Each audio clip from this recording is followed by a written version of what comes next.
감사합니다.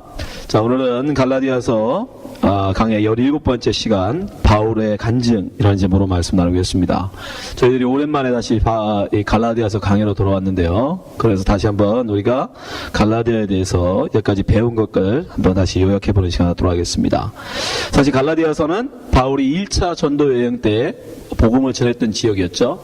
그래서 그가 복음을 전하고 돌아왔는데 예루살렘에서 어떤 율법주의자들이 와서 바울이 세운 교회들을 쫓아다니면서 거기서 바울은 거짓 사도다, 그 사람은 사도도 아니다 그러면서 그가 전한 복음은 거짓이다 라고 이렇게 얘기를 하면서 교회를, 갈라디아에 있는 지역의 교회들을 혼란스럽게 합니다. 그래서 바울이 이제 그 소식을 듣고 편지를 보낸 것이 바로 이 갈라디아서죠. 그죠?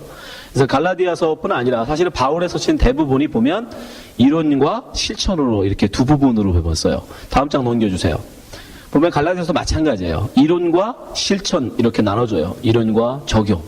항상 이렇게 갈라디아서 나눠지는데 갈라디아서 1장부터 4장까지는 어떤 이론적인 거예요. 그 다음에 5장, 6장은 우리에게 적용할 수 있는, 실천할 수 있는 그런 것들을 이야기합니다. 우리가 지금은 이론 부분을 하고 있죠. 그 이론 부분이라고 얘기한 1장부터 4장도 둘로 나눠주죠. 다음 장 보여주세요. 그가 어떤 얘기를, 첫 번째는 자기에 대해서 변호를 하죠. 야, 나 진짜 사도 맞아. 그죠? 네, 그러면 변호를 해요. 그게 1, 2장에 나오고, 그리고 자기가 주장하는 이 갈라디아에서의 핵심 그 주제를 정하라 그러면 이신칭이라는 거예요. 믿음으로 말미암아 의로움을 얻는다. 이게 이신칭이거든요. 율법으로 말미암아, 율법을 다 지켜서 의로워지는 게 아니라 우리가 믿음으로 하나님 앞에 의롭다 인정받는다라는 거예요. 그걸 이신칭이라고 하거든요. 그래서 그 이신칭이라는 자기 주장, 이게 옳다라는 걸 그가 이제 주장하기 시작하죠. 3장 4장에서. 그래서 무엇을 가지고 친 거예요? 첫 번째, 다음 장 넘겨주세요. 첫 번째는, 자, 갈라디아 너희들의 신앙, 너희들의 믿음을 좀 봐라. 내가 처음에 너희들한테 전할 때 너희들 율법 몰랐는데 내가 너희들에게 복음을 증거해서 너희가 어떻게 됐느냐? 성령 받았지 않냐? 의로워지지 않았냐? 그러니까 믿음으로 의로워지는 거다. 너희들 율법도 몰랐는데 의로워졌지 않냐? 율법이 아니라 믿음으로 이렇게 되는 거다. 또 두 번째, 너희들뿐 아니라 아브라함도 봐라. 아브라함이 의롭게 되는 게 뭘로냐? 바로 율법을 받기 전에. 율법은 모세가 받은 거잖아요. 모세가 준 거거든, 율법은. 아브라함은 그보다 한 430년 먼저 사람이에요. 그 아브라함이 율법도 없을 때 하나님께 의롭다 인정을 받았지 않냐? 아브라함을 봐도 믿음으로 이렇게 되는 거다. 율법이 아니라. 그리고 마지막으로 율법으로 봐도 믿음으로 받는 게 맞다. 왜? 율법이라는 게 보니까 그거 자체가 이미 저주를 포함하고 있다. 율법은 다 지킬 수 없다라는 걸 이미 그 안에 포함하고 있다는 거예요. 율법이라는 것 자체가. 왜? 수준이 너무 높아. 하나님이 주신 율법의 수준이 우리가 지킬 수 있는 수준이 아니지 않냐. 에? 근데 어떻게 그걸 지켜서 하라고 하느냐? 그건 아예 하나님이 처음서부터 너 이거 못 지키지 말라고 준 거다. 그러니까 율법 그 자체가 율법으로 말미암아 의롭게 되는 게 아님을 율법이 벌써 설명하고 있다. 그럼 율법을 왜 줬느냐? 율법을 주신 이유. 그럼 율법은 우리에게 무엇을 하는 거냐? 율법의 역할. 이거에 대해서 우리가 지난 시간에 배운 설명을 하죠. 율법은 우리를 어떻게 하려고? 아, 나는 하나님이 주신 법을 지킬 수 없는 그런 죄인이구나. 나는 죽을 수밖에 없는 자이구나. 그러면 내가 이대로 죽어야 되는가? 그럼 나를 구원해 줄 자, 메시아, 예수 그리스도를 내가 붙잡아야 되겠구나라는 믿음의 필요를 알게 하는. 그래서 우리를 율법에서 믿음으로 인도해주는 몽학선생, 그죠? 그걸 바울이 몽학선생이라고 그러잖아요.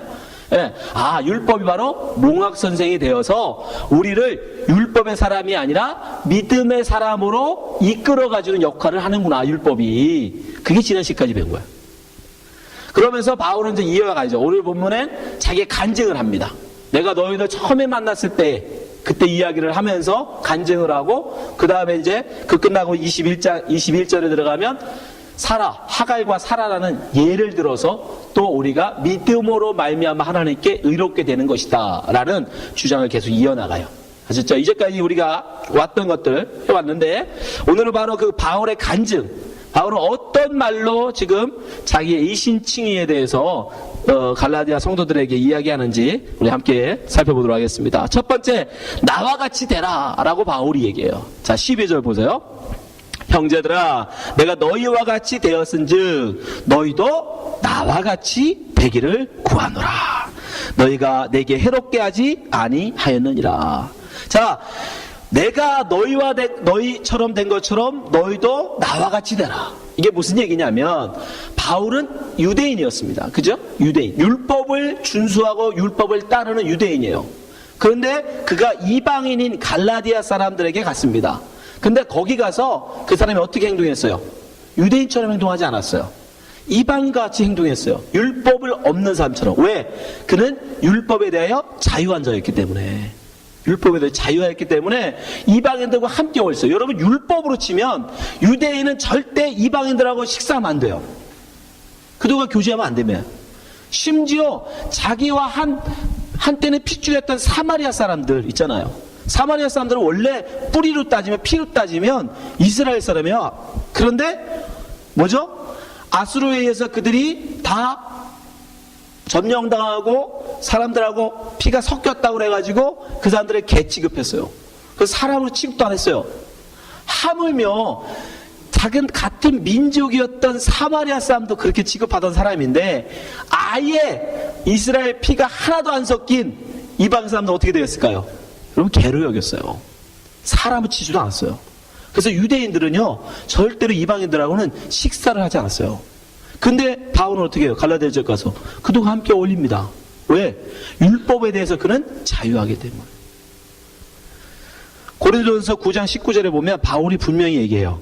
내가 모든 사람에게 자유하였으나 이방인이나 유대인이나 나는 자유하다는 거예요. 스스로 모든 사람에게 종이 된 것은 그러나 나는 종이 된대요. 보세요. 어떻게 되냐. 20절. 유대인에게는 내가 유대인과 같이 된 것은 유대인들을 얻고자 함이요. 율법 아래 있는 자들에게는 내가 율법 아래 있지 아니하나 율법 아래 있는 자 같이 된 것은 율법 아래 있는 자들을 얻고자 함이요.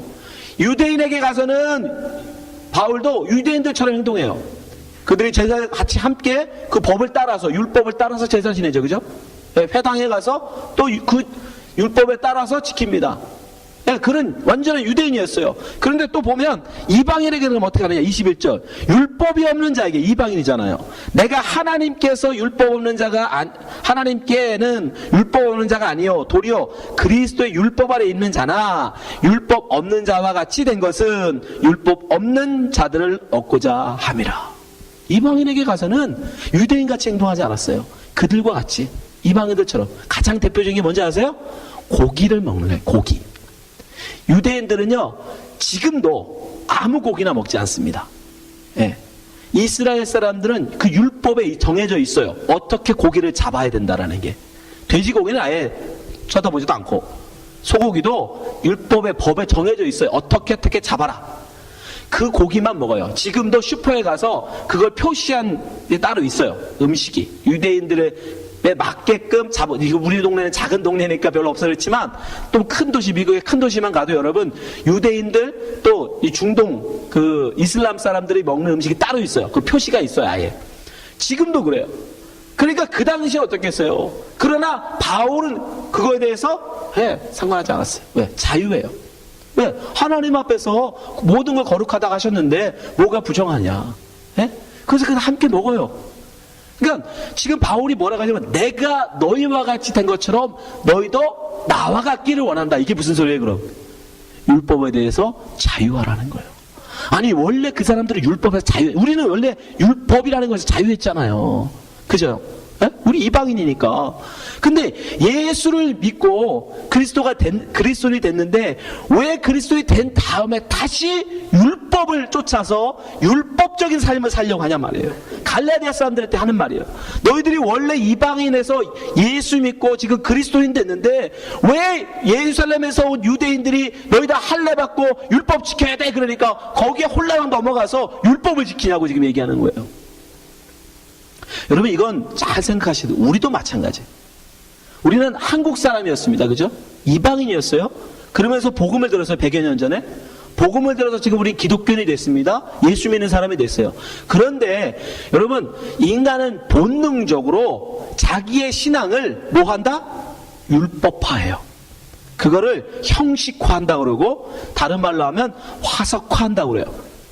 그러니까 무슨 얘기냐면, 우리의 신앙은, 믿음으로 말미암아 받는 신앙은 문제가 뭐냐면 보이지가 않아요. 보이지 않는다는 얘기는 다른 말로 보여줄 수도 없다는 얘기예요. 그래서 인간들은 본능적으로 자기의 믿음을 남들에게 보여주는 어떤 형식을 만들려고 그래. 이해되세요? 왜? 왜 보여주려고 그래요? 그래야 칭찬받잖아. 그게 인간의 본성이에요. 반드시 인간들은요, 자기의 신앙을 뭔가 형식을 만들어서 남들에게 보이고 싶어요. 그래야 인정받을 수 있으니까. 아, 적어도 저런 우리 집사님 저는 이 정도는 돼야 집사라는 나름의 여러분 형식을 만든다고요. 그걸 성경이 뭐라고 그래요? 우상이라고 하는 거예요. 잘 생각하셔야 돼. 여러분, 지금 바울이 나와 같이 되라라고 이 말을 잘 새기셔야 돼요. 우리는 바울과 같이 율법에 대해 자유한 자가 되어야 됩니다, 여러분. 그렇지 아니하면 우리는 알게 모르게 구약의 율법이 아니라 우리가 만든 법으로 우리를 가둬버려요. 아, 목사는 적어도 이래야 된다는, 아, 집사는 적어도 이래야 된다는 우리의 나름의 모습. 그래놓고 그걸 안 하면, 아이, 저게 무슨 집사야, 저게 무슨 목사야. 가장 대표적인 게 담배 생각해 보세요.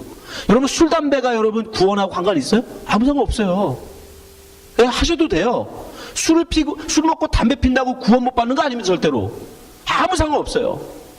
이스라엘 사람들이 돼지고기 가지고 막 심각한데 돼지고기 먹는다고 구원 못 받아요? 그럼 우리는 뭐요? 그 좋아하는 돼지고기를 열심히 먹는데, 네? 오늘도 먹을 건데. 그건 상관없는 거예요. 근데 우리는 정해놔. 아, 야, 이거는 돼, 이거는 안 돼. 이게 우리의 모습이라는 거예요. 그런 걸로 판단하지 말란 말이에요. 제가 혹시 담배를 피더라도 여러분 그거 가지고 판단하면 안 돼. 야, 저 사이비 목사도 저거.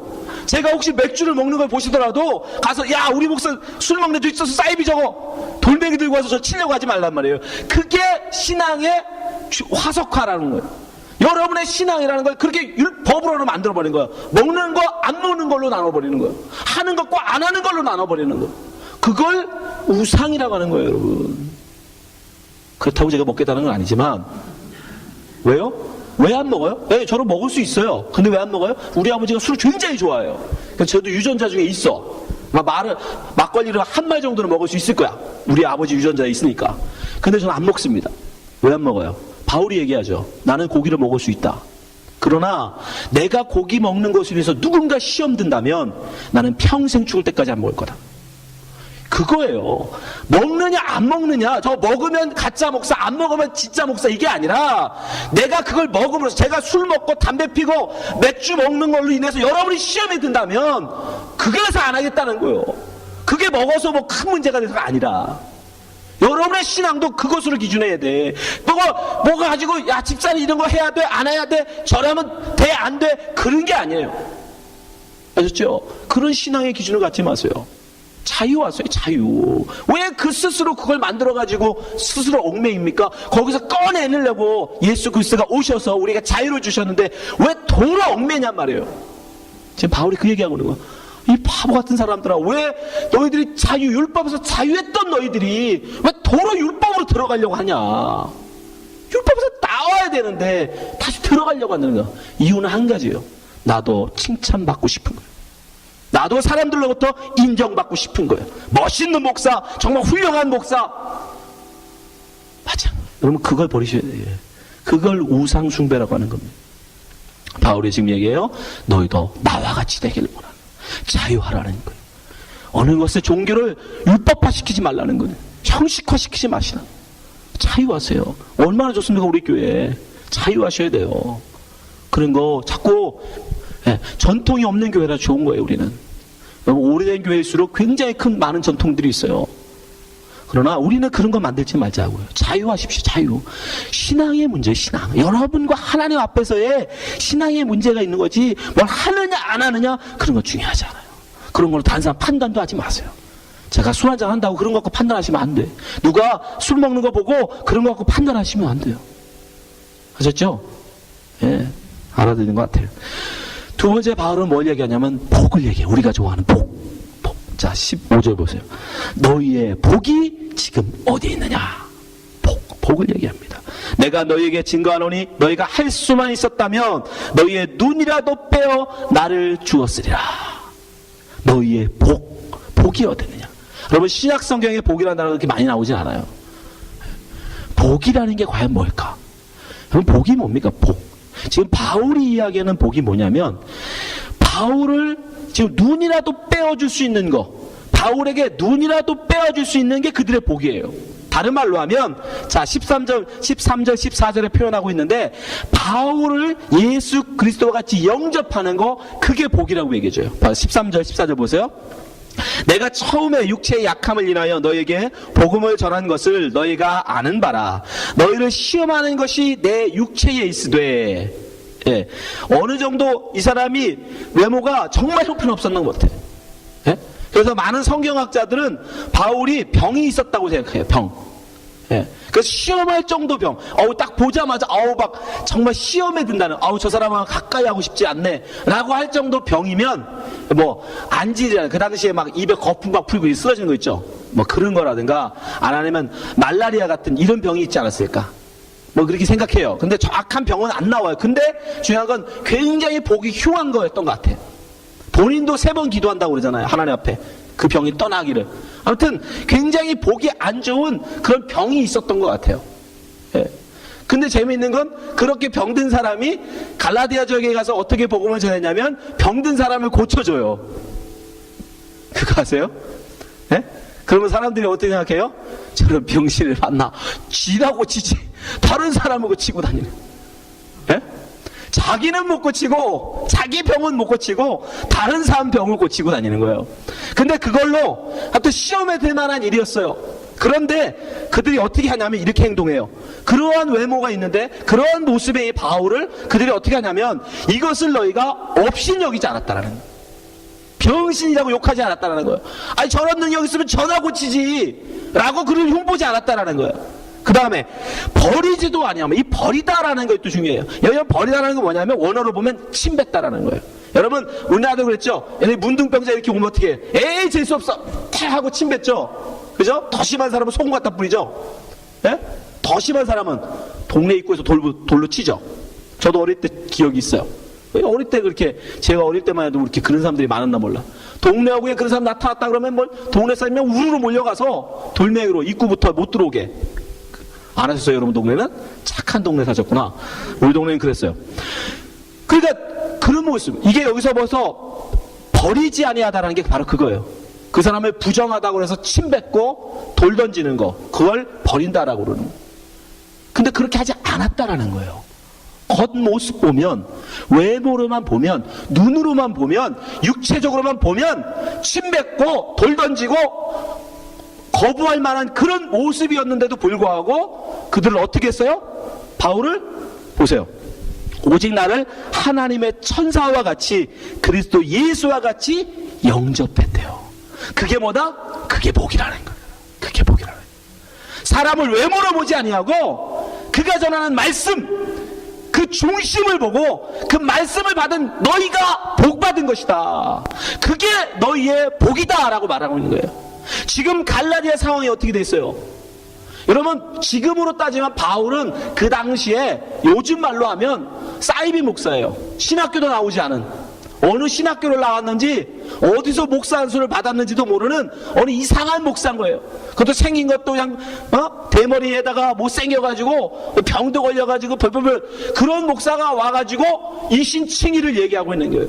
그런데 또 다른 목사는 아주 대전 침례신학대학을 나와가지고 정식 신학교를 대학원까지 졸업을 하고 정식으로 목사 안수를 받고 목사가 와서 율법을 이야기하네.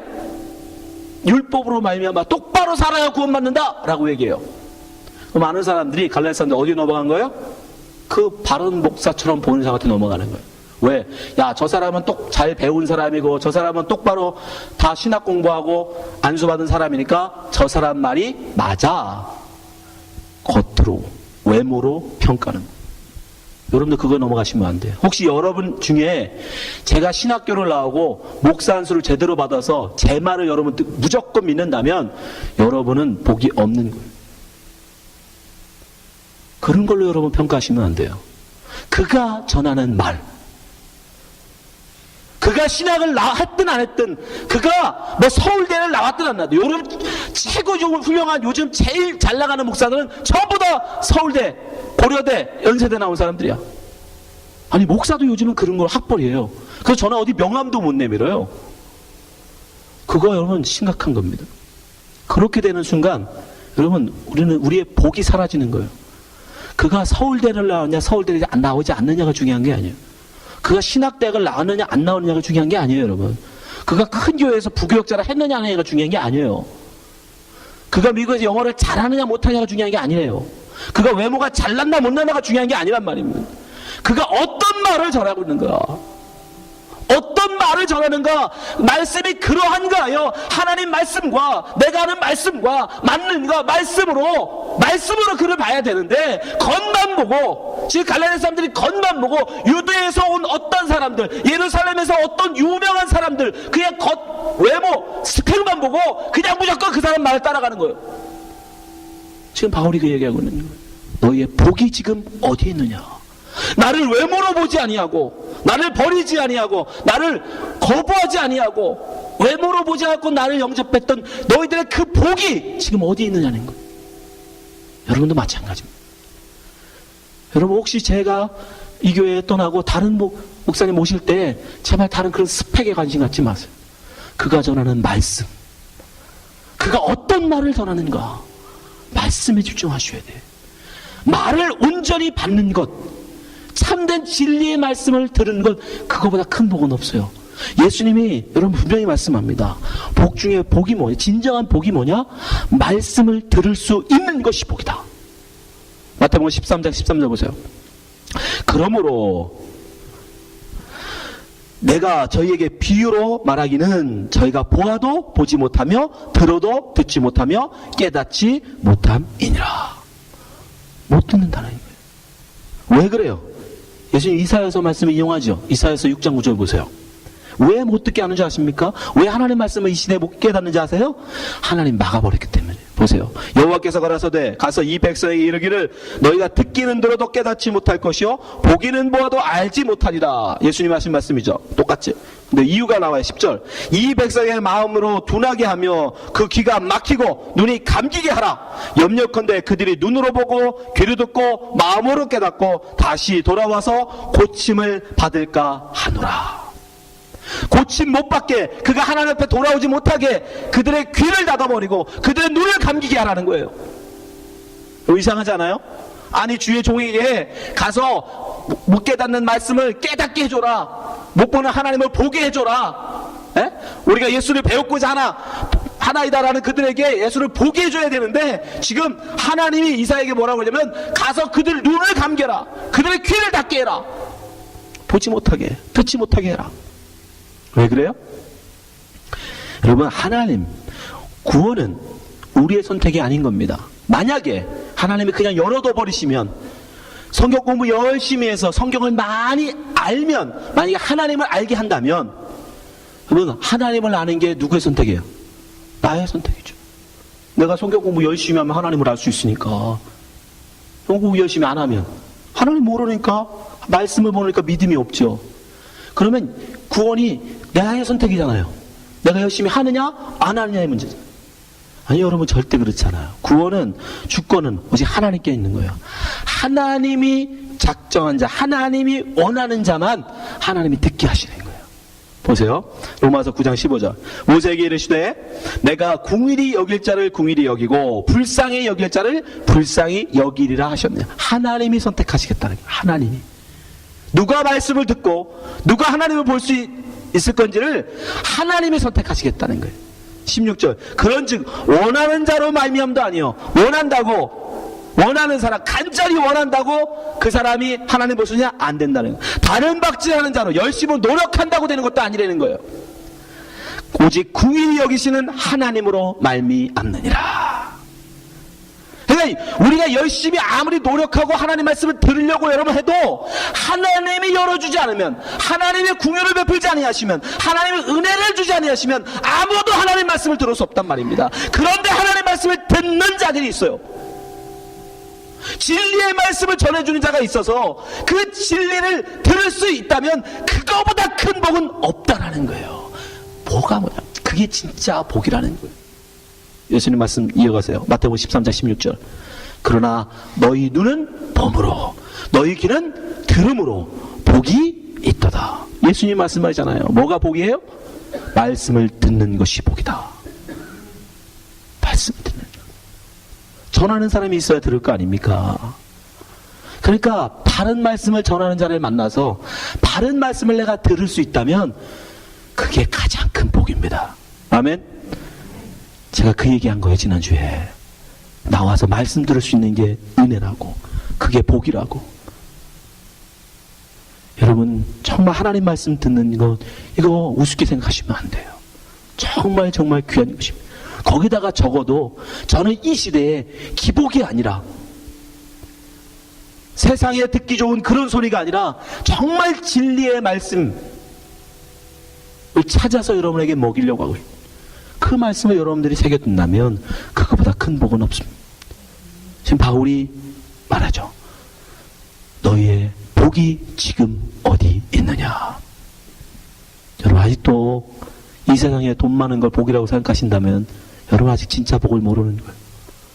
이 나와서 하나님의 말씀을 들을 수 있는 거, 진리의 말씀을 들을 수 있는 거, 이걸 정말 여러분 복으로 하셔야 됩니다. 그걸 기뻐하고 즐거워하셔야 돼요. 바울이 지금 그 얘기하고 있어요. 너희의 복이 지금 어디 있느냐. 마지막으로 바울은 갈라디아 성도들을 위해서 내가 다시 해산의 수고를 하겠노라 말해줘요. 갈라디아 4장 19절. 나의 자녀들아. 이건 아비가 아이를 부를 때 하는 말이에요. 얘야, 아가야, 나의 자녀들아, 너희 속에 그리스도의 형상이 이루기까지 다시 너희를 위하여 해산하는 수고를 하노니. 다시. 그가 처음에 바울이 그들을 예수 그리스도를 믿는 자로, 이방이었던 그들을 예수 그리스도로 믿는 자로 했던 수고를 해산의 수고라고 얘기해요.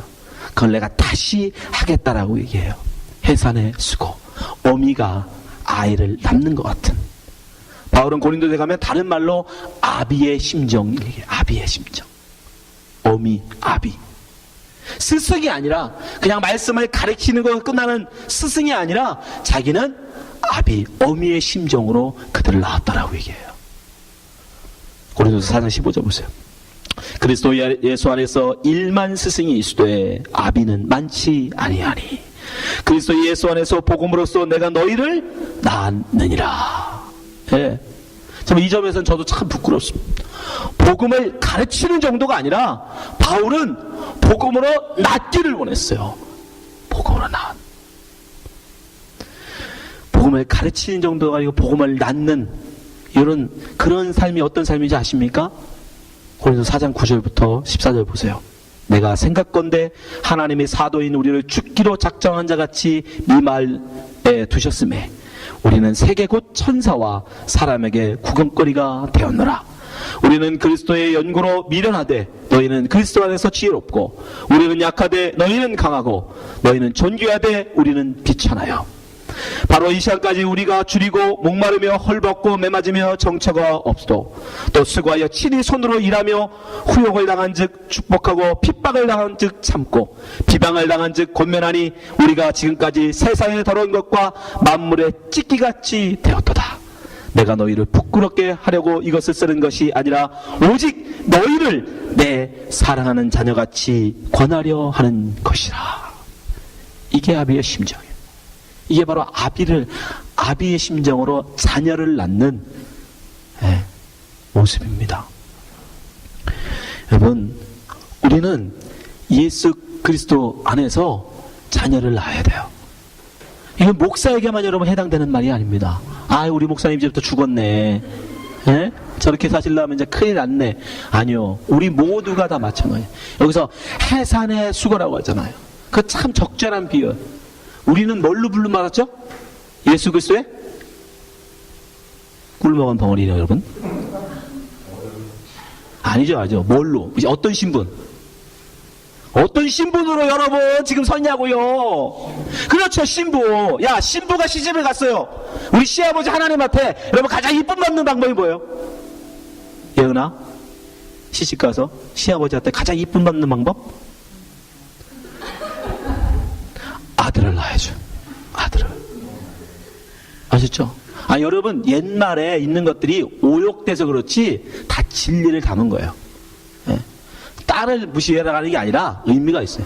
아들을 낳아야 돼. 아들. 씨를 가진 자. 아들이 씨를 가졌다는 뜻이에요. 씨를 가진 자. 아들을 낳아야 돼. 여러분 쉽게 얘기해. 그래서 옛날에 그래서 아들을 낳지 못하는 여인은 뭐 한 거예요? 쫓아낸 거예요. 잘 새기세요. 여러분은 그리스도의 신부입니다. 그리스도의 신부로 예수님께 시집을 왔어요. 그러면 그 여인은 뭐를 해야 돼요? 아들을 낳아야 돼요. 낳지 못하면 쫓겨나는 거예요. 여러분이 그걸 잘 생각해야 돼요. 예수 그리스도를 여러분이 믿으십니까? 예수 그리스도의 신부가 되셨습니까? 그럼 이제 여러분들은 자녀를 낳아야 돼요. 그리스도 안에서 복음으로 낳은 자녀가 여러분에게 있어야 돼요. 목사만 전도하고 여러분 전도하고 예수 믿는 성도들을 볼 수 있는 게 아니라 여러분도 믿음의 자녀들을 낳아야 된다고요. 그게 바로 여러분의 열매예요. 그것으로 하나님께 우리는 나가는 겁니다. 근데 어떻게 낳을 수 있어요? 해산의 수고가 있어야 돼요. 그냥 낳을 수 있는 게 아니에요. 하나님은 그 어떤 것보다 한 영혼이 하나님께 돌아오는 걸 기뻐하십니다. 마태복음 18장 13절 진실로 너희에게 이르노니 만일 찾으면 길을 잃지 아니한 99마리보다 이것을 더 기뻐하리라. 하나님이 가장 기뻐하고 즐거워하시는 게 뭐예요? 하나님 모르는 영혼, 길 떠난 영혼 하나님 앞에 돌아오는 거. 그 일에 우리는 힘쓰셔야 돼요. 애쓰셔야 돼요. 근데 어떤 애를 써야 돼요? 해산의 수고. 그냥 나아지지 않아요. 여러분 이 땅에 생명이 나는데 여러분 아이를 낳으셨잖아요. 그 생명이 이 땅에 생기는데 너무 얼마나 대단한 일인 줄 아세요? 이 세상에 없던 어떤 존재가 이 세상에 탄생하는 그 생명으로 탄생하는데 그 해산의 탄생을 위해서는 반드시 두 가지가 필요해요. 첫 번째 뭐예요? 땀이에요. 물을 쏟아야 돼요. 여인이 정말 아이를 낳기 위해서 땀을 흘린다고. 낳을 때까지 그 순간까지 땀을 흘려야 돼요. 두 번째 뭘 흘려야 돼요? 피를 쏟아야 돼요. 어마어마한 피가 쏟아져야 비로소 하나의 생명이 이 땅에 태어납니다. 여러분 예수 믿지 않는 사람을 예수 믿는 자로 불러오는 구원하는 것 그게 만만한 게 아니에요. 그걸 바울이 뭐라고 하냐면 해산의 수고라고 해요. 그건 땀을 흘려야 될 그런 일이라는 거예요. 그 피는 이미 예수님이 흘려주셨습니다. 십자가에서 이미 흘리셔서 다 쏟아주셨어요. 그러면 뭐가 더 필요해요? 물, 땀이 필요해요.